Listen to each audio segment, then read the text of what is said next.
Welcome back to another installment of the basics, and today we're going back to the X-Files CCG because I want to talk about equipment cards. Now, in other card games that use equipment, you need to have a certain amount of equipment cards depending on personnel and deck size and all that, but equipment cards in the X-Files CCG work completely different than other games. You can have a deck in this game that only has one or two equipment cards, and you can have another deck that has as many as 8.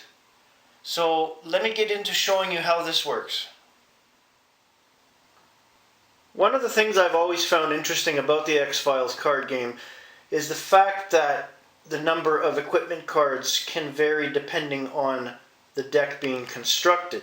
And you don't necessarily need every type of equipment card. You don't necessarily need more than 2 equipment cards, and like I mentioned earlier, you can have as many as 8 or 10 depending on what you're trying to do. Believe it or not, most constructed decks in the X-Files CCG, you can get away with 2 to 3 equipment cards and you'll be fine the whole game. And you have varied equipment depending on your deck and what you're trying to do. So you have cards like laptop computer, so this adds 2 points to the agent's computer skill. Wiretap, it adds 1 to the agent's subterfuge skill. Mini 14 assault rifle adds 2 to the agent's long-range combat skill.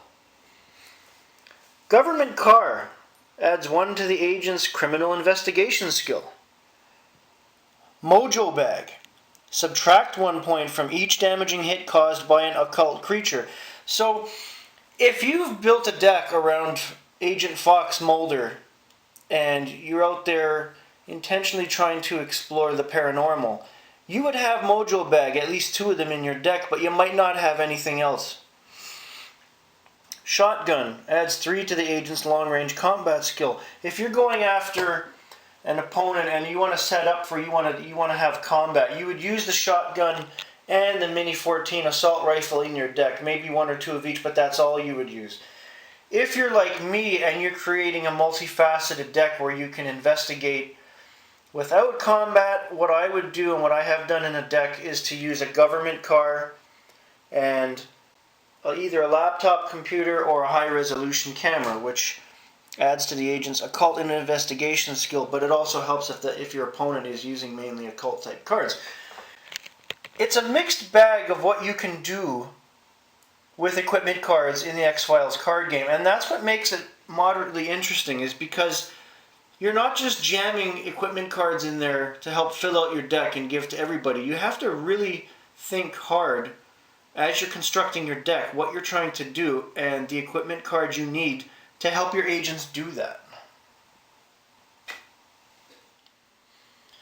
And as I've mentioned before on previous episodes of this show, that's what makes the X-Files card game appealing, is the fact that it is a complete detective type game where you have to deduce everything that's going on as you're playing. And the equipment cards kind of meld into that format, and that's why you really have to put thought into the equipment cards when you're designing your deck, because as I said, you could have as little as 1 or 2 equipment cards in your deck, you can have as many as 8. And it all comes down to the type of deck you're building and the agents you have in your deck. Not to mention some of the sites that you're going to be investigating as well. So keep that in mind when you're building a deck for the X-Files card game. That's all for today. Have a great day, everybody.